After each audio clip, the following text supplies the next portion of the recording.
What do you do when your wife leans across an anniversary table, drunk on cocktails and attention, and casually admits she still sleeps with the man she promised was only a friend? How do you stay calm when her family calls you controlling for not laughing it off, and her ex smiles at you like you should have known all along? Why would a quiet husband like me choose to let the legal papers arrive at the school pickup line instead of exploding at that table? Before we dive deeper into the story, I have one small request.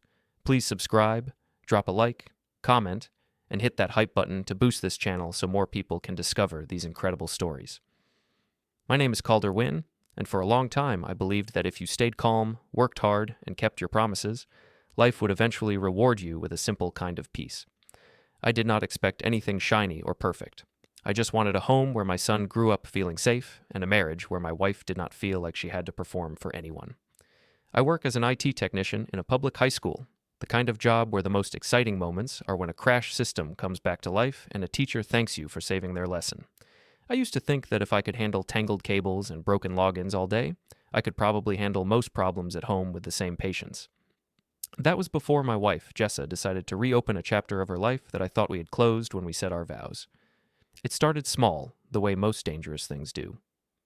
Jessa mentioned one evening that her ex, Noah, had joined the same gym where her company's main branch was based. She said it casually, stirring sauce in the kitchen, telling me that it was funny how life brought people back around. She added that he had reached out to apologize for how their relationship ended and that it felt good to have grown past old drama. I listened, nodded, and told her calmly that I understood people could change, but I also said that exes were rarely just background characters in a marriage. She replied that I sounded like someone who did not trust her and that she was only being polite, not romantic. I did not want our son, Eli, to hear tension in our voices, so I let the conversation end there, but something in my chest felt heavier. Over the next few weeks, Noah's name became a regular visitor in our kitchen. Jessa would sit at the table, scrolling through her phone while Eli did his homework, and she would smile at something on the screen. When I asked what was so funny, she said that Noah had just told her a silly story from the gym, or that he had asked about her new marketing campaign. She insisted they were just catching up and that I was overthinking something harmless. I noticed that her phone began to live face down on the counter, buzzing every few minutes, and that she would tilt the screen away if I passed by. Whenever I asked gentle questions, she told me that I was turning into one of those jealous husbands who could not handle his wife having male friends. I did not shout or grab the phone. That was never who I was. Instead, I watched the pattern the way I watched error logs at school. I saw that she started leaving earlier for morning classes before work and coming home later because she needed to help Noah with a new campaign idea. She talked about him like he was some kind of necessary helper, saying that he understood her in ways I did not because they shared a history. I replied, in indirect speech, that I believed history with an ex was exactly what made strong boundaries necessary. She rolled her eyes and told me that if I did not relax, I would push her away for no reason. One Tuesday after Eli had gone to bed, I sat at the small desk in the corner of our bedroom, the only space in the apartment that felt like mine. I opened my laptop and created a new spreadsheet, simple and plain, with the date as the file name. I began to enter small facts, nothing more. I wrote down the days when Jessa left for early gym, the evenings when she texted that she would be late because she was brainstorming with Noah, and the nights when she came home smelling like a mix of perfume and unfamiliar aftershave. I did not add guesses or accusations, only times and notes. The columns looked harmless, but as they grew, they showed a curve I did not like, a line moving away from us and towards someone else. I talked to my mother, Marion, one afternoon when Eli was at a friend's house. We sat at her small kitchen table, the same table where she had helped me with homework when I was Eli's age. I told her, in careful indirect speech, that Jessa had reconnected with Noah and that she spent more time on her phone and less time with me. Marion listened without interrupting, her hands wrapped around a warm mug of tea. She said that people could have friends, even exes, but that when old love and new family lived in the same space, more care was needed, not less. She warned me gently that some people used a calm partner as a shield while they did whatever they wanted, trusting that the quiet one would always forgive. She told me to protect myself and Eli, not by shouting, but by paying attention to what was real, not what was said. Later that week, Jessa told her mother, Denise, about our talk, but I recognized almost none of my own words in the version that came back to me. According to Jessa, I was trying to stop her from talking to Noah at all, demanding that she cut off contact like he was a threat. Denise called me controlling and said that men who feared their wife's ex were insecure. Jessa repeated this to me in a smug tone, saying that her mother understood her better than I did. I realized that out there, somewhere beyond my reach, a story about me was already being written, and in that story I was the villain who could not handle a confident woman with a past. One night, when the apartment was quiet and Jessa was in the shower, my laptop screen lit up with a small calendar reminder in the corner. It read, Harborfront 10:15 a.m., meeting personal, an appointment I had created in a half-awake moment after a long argument, when I finally admitted to myself that I needed someone outside the family to talk to. I had not told Jessa about it. I knew exactly how she would twist it, calling it another example of me making drama. I stared at the reminder for a few seconds, wondering if talking to a neutral person would help or only confirm what I already feared. My cursor hovered over the dismiss button as steam drifted from the bathroom. I clicked dismiss just as I heard the front door latch click and then Jessa's key turn in the lock. The sound used to make me feel safe, like a sign that we were all home and nothing bad could happen. Now it felt like the beginning of a new scene, one where I still did not know my lines. I closed the spreadsheet, minimized the browser window, and turned my chair as she stepped into the bedroom in a towel, phone already in her hand. She told me, in indirect speech, that Noah had sent her a late-night meme that she just had to respond to and that I should not pout about it. I said nothing, and for the first time my silence was not agreement. It was preparation. In the days that followed, I noticed that the story Jessa was telling about me was spreading faster than any truth I tried to share.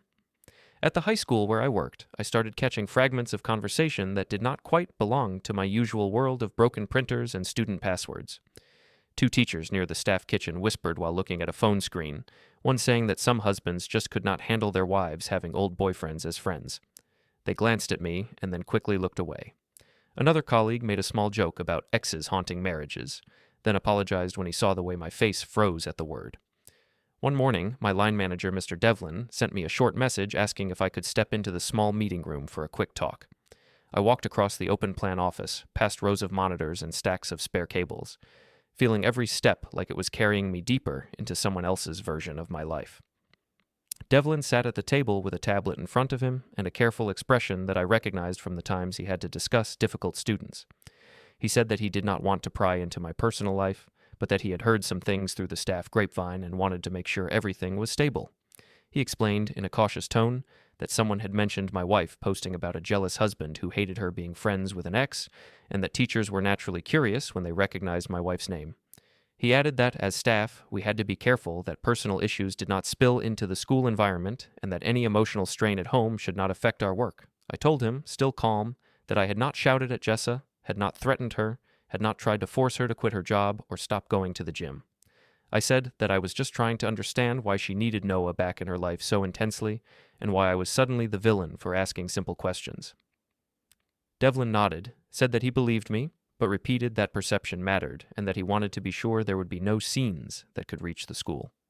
When I left the meeting room, I felt like I had walked through a door into a version of myself that I did not recognize. At home, I was being painted as a controlling husband. At work, I was now the subject of quiet talks in HR. None of the people repeating these stories had ever seen me raise my voice, but Jessa's words were strong enough to make them doubt the man they actually knew. That afternoon, during my lunch break, I opened my spreadsheet again and added a new tab. On it, I wrote down initials and dates for each person who had mentioned the situation, along with what they had heard. MD, meeting about emotional stability. CT, comment about jealous husband post. TR, Jim post about ex and controlling husband. Oh, it felt clinical, but giving each piece of gossip a line stopped it from feeling like a cloud I could not touch. After work, I stopped at the supermarket to pick up milk and a few things for dinner, because it felt important to keep the small routines steady for Eli. Standing in the checkout line, I heard two women behind me talking about a social post they had just read. One said that a friend of hers had shared the story of a woman whose husband was freaking out because she still talked to her ex and sometimes worked out with him. She called the man pathetic and said that women deserve to keep their pasts without being judged. The other woman agreed and said that if her husband tried to tell her who she could talk to, she would be gone. They laughed, and one of them mentioned a name that made my shoulders stiffen. Talia. Talia was Jessa's co-worker, the one who liked messy stories and who filmed everything for her social feed. I did not turn around or say anything. To them, I was just a stranger with a basket in his hand. When I reached the end of the line, I paid, stepped aside, and checked my phone. In a quiet group chat with some old friends, someone had posted a screenshot from Talia's account. The image was a selfie of Jessa and Talia in gym clothes with a caption about some husbands not handling the idea that exes can still be friends. The comments below were full of strangers calling the husband controlling and insecure. I saved the screenshot to a folder I had created on my phone, nothing more than a simple act of sliding a finger across glass, but it felt like placing a document into a file cabinet. When I put my phone back in my pocket, my fingers brushed against a small piece of paper. I pulled it out and saw the words I had written in my own careful hand. Bring forms. I had written it the day I walked past a small office near the harbor front and saw a sign offering help with family and personal documentation, and I had known even then that I might need guidance. I slipped the note back into my wallet, a private reminder that there were still places where facts mattered more than stories. As I walked toward the car, my phone buzzed again. I looked down and saw a new message from Mr. Devlin. He wrote that he wanted to schedule a quick follow-up the next week, just to make sure everything was all right and that I was coping well. The message was polite, professional, and heavy. I slid the phone into my pocket and stood for a moment beside the car, the evening air cool against my face, realizing that whatever happened next, I could not keep pretending this was only between Jessa and me. Her version had already reached my workplace and the screens of people I had never met. It was time for my own version to have a place where it could not be laughed away. The invitation to the anniversary dinner came from Jessa herself, and on the surface it sounded like an attempt to fix things, which was exactly why it made me nervous. She said that instead of staying home like we usually did, we should go to a riverside bar and grill that had live music and good cocktails because we needed fun energy after such a heavy few months. She mentioned, in an offhand tone, that Talia loved that place and might drop by, and that Noah sometimes went there after his evening clients, but she added quickly that this was about us, not them. I listened, quietly noting how easily our us night already included a guest list, and I agreed to go, not because I believed the night would heal us, but because sometimes you need to see a crack from the right angle before you admit the wall will not hold. At home before we left, I put a small wrapped box on the kitchen counter, a simple gift I had chosen for our anniversary, a watch Jessa had once pointed at in a store window and then forgotten. She glanced at it, said it was sweet that I remembered, and then went back to looking at her phone, smiling at a message that made her cheeks lift. I asked if she was excited about the night, and she answered that she just hoped I would relax and not make things weird if we ran into people we knew. Eli, who was staying with my parents that evening, hugged us both and asked if we were going somewhere fancy, and I told him that yes, we were, because grown-ups sometimes needed to remember why they chose each other. On the drive to the restaurant, Jessa hummed along to the music, her phone lighting up every few minutes with messages that she answered with quick taps and half laughs. The Riverside Bar and Grill was crowded and loud when we arrived, the kind of place where people celebrated promotions, birthdays, and the fact that they had made it through another week. String lights hung above the outdoor section, reflecting on the dark water beyond the railing and the smell of grilled food and alcohol mixed with perfume and cologne. We were shown to a small table near the center of the action, close enough to the bar that we could hear every cheer when someone's order was delivered with a flourish. Jessa ordered a strong cocktail and told the server to keep them coming because it was our night, then lifted her glass toward me and said she wanted this to be a fresh start. I raised mine too, because I had not yet decided which moment would become the one I remembered most clearly. We had only been there for a short time when Talia appeared, calling Jessa's name like a delighted sibling and rushing over to hug her. Sitting behind Talia, like a shadow that did not bother to hide, was Noah. He wore a fitted shirt that showed off the muscles he had built at the gym and smiled at me as if we were old friends who had shared a long joke. Jessa introduced him as if he were new, saying that he had just decided to stop by and that it would be a shame to waste the chance to have everyone together. I nodded and shook his hand, feeling the firm grip of a man who believed he had already won the unspoken contest. Drinks kept coming and the noise rose around us. Jessa leaned closer to Noah with each round, her laughter spilling out at small comments he made, her hand resting on his arm a bit too long when she emphasized a story. Talia pulled out her phone again and again, snapping photos, recording short clips for her stories, promising to tag Jessa later with something spicy and relatable. I sat there listening, answering polite questions, and watching the way the people around us read the scene. To them, it probably looked like an easy triangle. Fun ex, tense husband, woman in the middle enjoying the attention. At some point, the conversation turned toward the past. Talia asked what it was like for me to be married to someone whose ex was still so present, and she said it with a playful tone that barely covered the sharpness underneath. Jessa, already unsteady from the cocktails, waved a hand and said that I knew what I was getting into when I married her, that she had always had strong connections and that Noah was just part of her story. Then she laughed and added that if people really wanted honesty, she would admit she had never really stopped sleeping with him and that some habits were hard to break. For a moment, I thought I had heard her wrong, that the music had twisted the words, but she repeated it louder when Talia's eyes widened, saying that surely grown-ups could handle a little truth. The table reacted with a mix of laughter and awkward silence. Talia clapped a hand over her mouth and then started giggling, saying this was wild and iconic, and that she had to remember that line. Noah grinned, looked down, and shook his head as if embarrassed, but he did not deny it. Some people nearby turned to look at us, their curiosity sharpened by the alcohol and the drama, and I felt their eyes on my face, waiting for me to explode or walk out. Instead, I reached into my pocket, unlocked my phone under the table, and opened the voice recorder app. I set the phone down near my glass, screen dark, microphone facing the center of the table, and pressed the button. A tiny beep was swallowed by the music and clinking cutlery. I listened, my face not changing, as Jessa told the story again in slightly different words, now framing it as a joke about how people never really let go of the past. She said that, of course, I knew she loved me and that I should stop taking things so literally, but she did not correct the substance of what she had just confessed. Talia leaned closer and whispered something about messy love stories, then raised her glass and proposed a toast to complicated hearts. The people closest to us lifted their drinks, some laughing, some avoiding my eyes. I sat through the toast, not because the moment deserved celebration, but because I wanted the recording to catch the way they said all of this with their full voices and unhidden faces.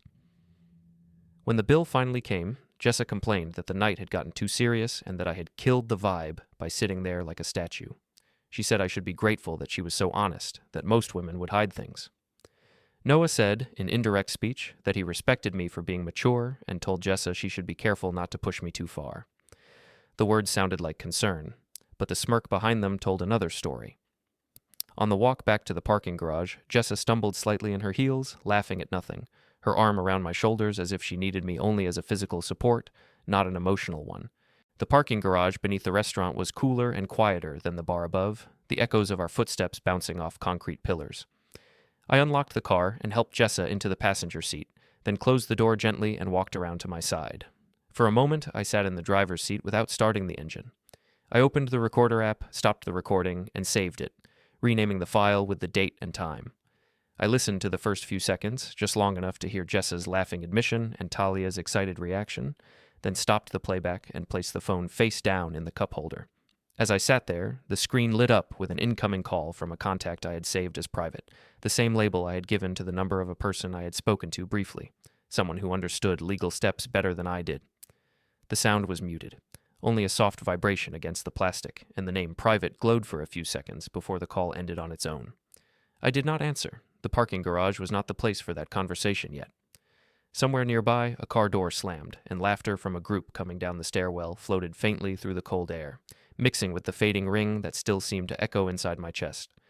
The story of our anniversary did not stay in that bar, of course.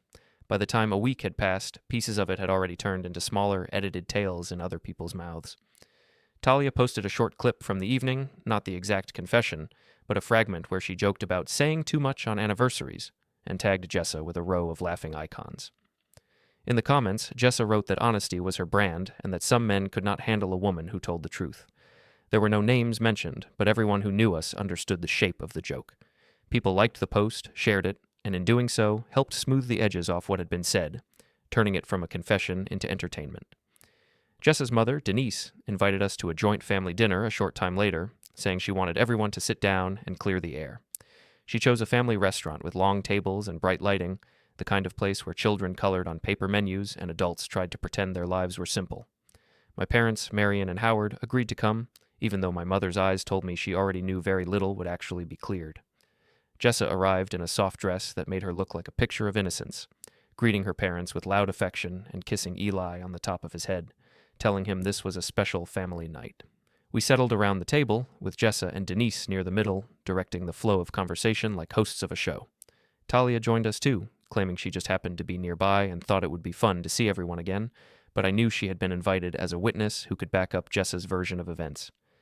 The meal started with harmless talk about work and school, about Eli's grades and my father's retirement hobbies, but it did not take long for the anniversary to take center stage. Denise asked in a careful tone whether we had enjoyed our night out, and Jessa answered that we had, except that I had turned everything into a scene afterward because I could not take a joke. She described the moment at the bar as if it had been a light-hearted comment, an exaggeration meant to shock people for a laugh. She said she had joked that she still slept with Noah, but that everyone knew she was just being dramatic, and that I had decided to take it literally and sulk. Talia backed her up, saying the whole thing had been funny, and that the only uncomfortable part was the way I had gone quiet, like I was punishing Jessa for speaking freely. She added that some men like to control the story by withdrawing instead of talking, and she looked at me as if expecting me to argue. I waited until the last plate had been cleared and the noise around us had softened, then spoke in a steady tone. I said that, at the bar, Jessa had clearly stated, more than once, that she had never stopped sleeping with Noah, and that when people reacted, she did not correct herself. I added that she had not pulled me aside later to say she had lied to get a rise out of them, and that Noah had certainly not treated it like a joke. I said that hearing those words in front of strangers on our anniversary had felt like someone pulling the floor out from under me, and that I did not consider that kind of entertainment harmless. Denise responded with immediate heat, saying that I was being overly dramatic and that everyone said wild things when they drank too much. She insisted that a real man would have laughed it off, knowing his wife was just performing. She accused me of trying to cage Jessa and humiliate her by making such a big deal out of one line in a busy bar.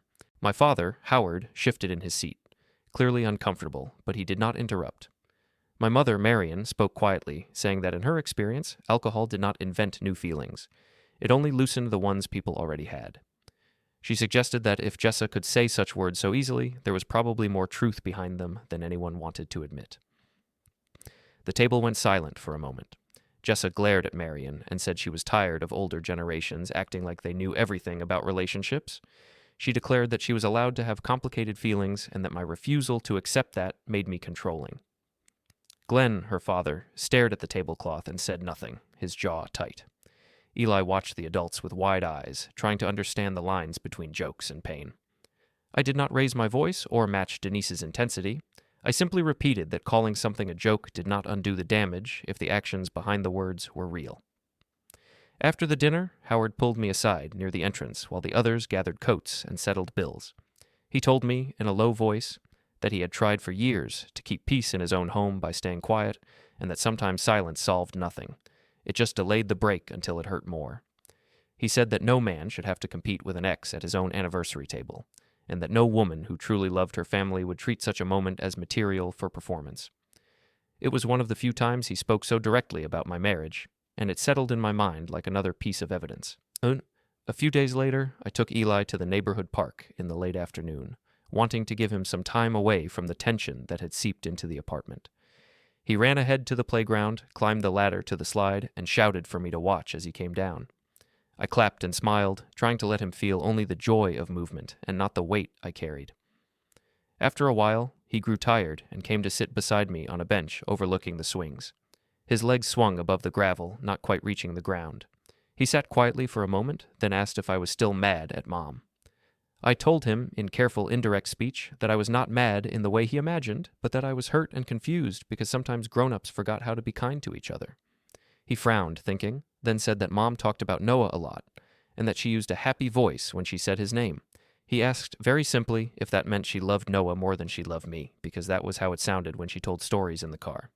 The question was like a small, sharp stone in my chest, not because it surprised me, but because it came from a place with no agenda. I told him that love was supposed to look like putting your family first, and that sometimes adults got mixed up and chased feelings that made them feel powerful instead of safe. I said that whatever happened between his mother and me, we both loved him, and that would not change. He nodded, not fully satisfied, but willing to hold on to that promise for now. Then he jumped off the bench, ran toward the swings, and called for me to watch how high he could go. As he ran, my phone buzzed in my pocket. I took it out and saw a calendar reminder on the screen, Co-work Hub, 2:30 p.m., meeting personal. The new time and place I had chosen after changing my mind about where I wanted to talk. The reminder blinked softly, asking to be dismissed or opened. I pressed dismiss, but this time the action did not mean I would ignore it. It meant the decision was already made in my mind, and the reminder had simply arrived late to a choice my heart had made the night Jessa's laughter echoed over the words that broke our anniversary in two. The days after the park felt strangely quiet on the surface, as if someone had turned the volume down on our lives while leaving the picture in sharp focus. Jessa kept acting like everything was normal, maybe even better than normal, because she had a new script where she was the honest woman and I was the fragile husband who could not handle her truth. She laughed louder, posted more, talked about starting fresh, while still mentioning Noah in every third sentence. At the same time, I found myself moving through the apartment in a different way, opening drawers and folders not out of habit, but with purpose. Inside me, something had shifted from trying to save what we had to preparing to step out of the story altogether, and once that decision settled, every small action began to align with it. 2 days after Eli's question on the bench, I went to the co-working hub near the harbor front during my lunch break. It was a quiet building with glass walls and shared desks, the kind of place freelancers used when they needed structure. I sat across from a person who listened more than they spoke, someone I had arranged to meet after carrying that personal reminder in my phone for too long. I described, in indirect speech, the pattern of late nights, the public jokes, the anniversary confession, and the way Jessa had turned me into a villain in the eyes of people who had never heard my side. They asked careful questions, not about my feelings only, but about dates, times, screenshots, and witnesses. I realized then that my habit of writing everything down was not a weakness. It was the one thing that could not be edited by anyone else. I left the co-working space without any dramatic papers in my hand, only with a sense of clarity and a list in my head of what I needed to gather, how I needed to protect Eli, and which steps would keep me from becoming the angry man Jessa insisted I was. When I got home that evening, the apartment looked the same as always, but I saw it differently. The small desk in the corner of our bedroom was no longer just my work spot. It was the last quiet place I had to prepare. I closed the door, sat down, and opened my laptop. On the screen, my folders already waited: Home, Auto, Bank, Archive A, Archive B. I began to sort everything I had collected so far, moving files into clearer structures, adding dates to file names, and checking that nothing important lived only on my phone. That night, after Eli had fallen asleep and Jessa had gone to the living room to watch shows with one earphone in, I pulled our old printer into the hallway. The cord stretched toward the outlet, and the machine gave a small groan before warming up. I opened a folder in Archive A and selected a group of screenshots: the anniversary night messages, the social posts where Jessa and Talia made a joke out of my supposed control, a photo where Noah had his arm around Jessa at the bar while my face floated in the background like an afterthought. I sent the files to print and watched as the pages slid out, one by one, the smell of toner filling the narrow space while the quiet hum sounded like a mechanical heartbeat. I did not print everything, only what told the story in a way an outsider could follow without drowning in noise. I wanted dates, names, and words that matched what I had described in that co-working room.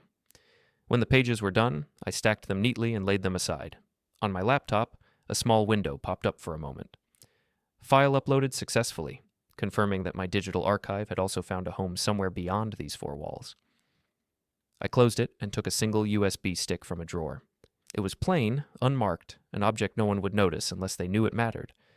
I copied my core folders onto it and watched the progress bar move steadily across the screen. When it finished, I ejected the drive and held it in my hand for a moment.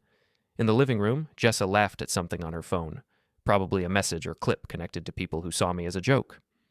I opened the hallway cabinet where we kept our financial folders and pulled out the thick binder labeled taxes. Lifting the back cover, I taped the USB stick underneath, pressed it flat, then closed the binder again. It slid back into place on the shelf, just another square of color among many. If someone ever looked for it, they would find it.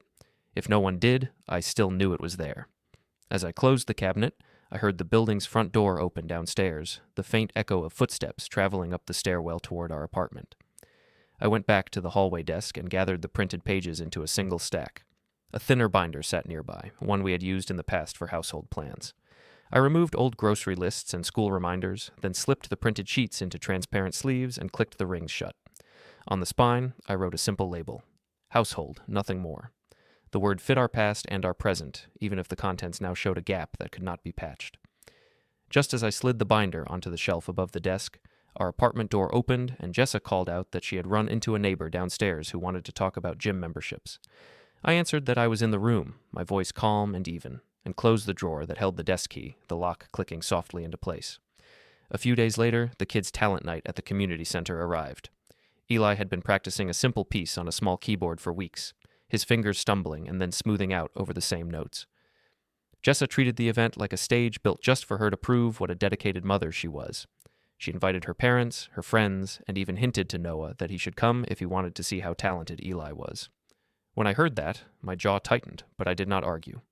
Some scenes, I had learned, only revealed their truth when everyone who believed they were innocent stood in the same light. The community hall was full of folding chairs and nervous parents that evening, the air buzzing with whispers and small bursts of applause. Children lined up near the stage, clutching instruments or scripts, while volunteers checked the order of performances. Jessa moved through the room like a host, greeting people, telling them how hard she had worked to balance rehearsals and her busy marketing job. Denise praised her loudly, saying she was doing everything alone while dealing with a difficult husband. I heard the words, saw a few people glance my way, and filed the moment in the same mental cabinet as all the others. When Eli's turn came, he walked onto the small stage, cheeks flushed, eyes darting toward us. Jessa waved and blew him a kiss, then made sure someone was recording on her phone. I watched from my seat, hands folded, letting my face soften for him. He played his piece with only one noticeable stumble, and when he finished, the room clapped warmly. He looked at me first, and I nodded, giving him a smile that I hoped would stay in his memory longer than any of tonight's adult performances. During the short break after his performance, Jessa gathered with a small circle of people near the refreshment table. Talia stood beside her, phone ready, while Noah lingered a little to the side, pretending to be just another guest. I walked close enough to hear without joining the group. Jessa told them, with a laugh, that she deserved a medal for handling such a complicated life, mentioning a husband who could not take a joke and an ex who understood her better than anyone else. She repeated, in a lighter version, the anniversary line about still sleeping with Noah, then quickly added that people should not take her so seriously because she was just being too honest. Talia laughed and said she needed to write that down for her next post. Noah shook his head, but did not correct anything. A few members of the group glanced at me, waiting for my reaction. I caught Jessa's eye and held it. She expected, I think, either an explosion or another retreat. Instead, I said, in a low and steady voice, that I was done arguing about what she called jokes and what I knew as facts. I told her I was finished trying to talk her out of choices she clearly wanted to make. I added that from this point on, I would handle everything properly, in a way that did not rely on anyone's memory of a noisy room. My tone was calm, almost gentle, and I saw a flicker of something like uncertainty in her expression, as if she sensed a door closing but did not yet know which one. At that exact moment, my phone vibrated in my pocket. I reached for it and saw the small buzzing line of an alarm I had set earlier in the week. Paper drop 3:05 p.m. I silenced it with a single touch and slipped the phone away again. Jessa noticed the motion and made a small joke about me being married to my schedule, but the humor did not land as easily this time. A few minutes later, Eli ran over, holding his participation certificate, and climbed into my arms. I held him close while Jessa posed for photos where she stood between us, smiling for the camera as if nothing beneath the surface had changed at all. The afternoon of the school pickup line felt ordinary in the way important days sometimes do. The sky was clear, the pavement slightly warm, and parents leaned against their cars or stood in small groups, waiting for the final bell to release their children. I arrived a little early, parking in my usual spot near the far end of the lot, where I could see both the school doors and the main sidewalk. My phone held a short message from the same private contact sent earlier that day, confirming nothing more than that arrangements had been made and that the relevant documents would be handled as discussed. There were no attachments, no formal names in the text, just a plain sentence that told me everything was already moving behind the scenes. I stood outside the car with my arms folded loosely, blending in with the other parents as much as I could. A few nodded in my direction, the kind of polite recognition you give someone you have seen around for years, but rarely spoken to.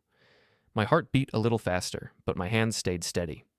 I had spent enough nights organizing evidence and listening to my own recordings that this moment did not feel like a surprise attack. It felt like the final line in a long equation, the answer that had always been coming once the numbers lined up. Jessa's car pulled into the lot a few minutes later, brighter and louder than the vehicles around it, music thumping softly through the closed windows. She parked closer to the entrance, stepped out in a dress that looked more suited to a brunch than a school pickup, and scanned the area until she spotted me. She walked over with quick, confident steps and said, in indirect speech, that she hoped I was ready to stop sulking and talk like adults. She mentioned that Noah was waiting nearby because they had promised Eli ice cream after school, and she told me calmly that she did not want any scenes in front of the children. I answered that I agreed about not wanting a scene, and then I stopped speaking. There was nothing left to debate. While we stood there, the noise in the parking lot rose as more cars arrived. A man in a neat jacket holding a thin folder walked across the pavement, his eyes moving from one person to the next as if checking a mental list. He approached our small triangle of space and asked, in a clear voice, if he was speaking to Jessa Wynn. She straightened slightly, thrown off by the formality, and answered that yes, she was. He opened his folder, took out an envelope, and stated that he was there to serve her with a petition for dissolution of marriage, including temporary financial and custody orders. The words did not echo out loud the way they did in my head, but they were sharp enough to cut through the casual chatter around us. Jessa's face shifted from confusion to disbelief as she took the envelope. She opened it right there, fingers tearing the flap with more force than necessary, and scanned the first page. Her eyes moved quickly over the lines, catching key words like divorce, temporary schedule, and physical custody. She looked up at me, her expression a mix of outrage and fear, and asked, in a strained voice, how I could do this in front of the school, how I could embarrass her like this over what she still insisted was one messed up night and a few jokes. I did not rise to meet the volume in her voice. I simply remained where I was, my posture steady, the decision already older than this moment. The process server, still holding his clipboard, turned to me and asked me to confirm my name for his record. I did so calmly, giving my full name without adding anything extra. He nodded, noted something down, and said that service was complete. Then he stepped away, moving toward another area of the lot, leaving the envelope in Jessa's hand and the weight of its contents on her shoulders. A few parents nearby pretended to look at their phones or at the school doors, but I could feel their curiosity pressing at the edges of the scene. Jessa began to speak quickly, her sentences tumbling over each other. She accused me of overreacting, of destroying our family, of proving every story she had told about my controlling nature. She said that if I thought this would make me look good, I was wrong, that everyone would see me as the villain. I answered, in a low, even tone, that I did not do this to look good. I said I did it because I would not teach Eli that love meant accepting public humiliation and private betrayal as jokes. I told her that she had chosen the script where I was the cruel husband and she was the free woman, and that I had simply decided to stop acting in her play and move into a room where the things people said were written down and checked. At that moment, the school doors opened and children began pouring out, backpacks bouncing, voices loud. Eli spotted us from the top of the steps and paused, his eyes moving between Jessa's tight face and my stillness. He walked toward us slowly at first, then faster when he saw that we were not shouting. Jessa reached out like she meant to pull him to her side, but he hesitated, looking between us. I crouched slightly and held out my hand, calling his name in a calm voice that did not carry the storm behind it. After a small pause, he stepped toward me and placed his hand in mine. The process server was already gone, the envelope still open in Jessa's trembling fingers, the temporary custody terms printed clearly inside whether she read them now or later. I did not explain them to her in the parking lot. That was not my job, and this was not the place. I opened the car door for Eli, helped him climb in, and buckled his seatbelt while other parents loaded their children nearby, pretending not to listen. Through the windshield, I could see Noah's car further down the row, engine idling, his face half hidden by the glare on the glass. Jessa said my name one more time, louder now, demanding that I say something she could grab onto, something she could use either to blame me further or to pull me back. I closed Eli's door gently and walked around to the driver's side. I did not look back at her as I opened it. There was nothing left to argue about. The story she had been telling for months had finally met a version that did not depend on her voice or mine, only on paper and decisions made in offices far away from riverside bars and community halls. I sat down, started the engine, and let the noise of children and cars fill the silence that sat between us as I pulled away from the curb.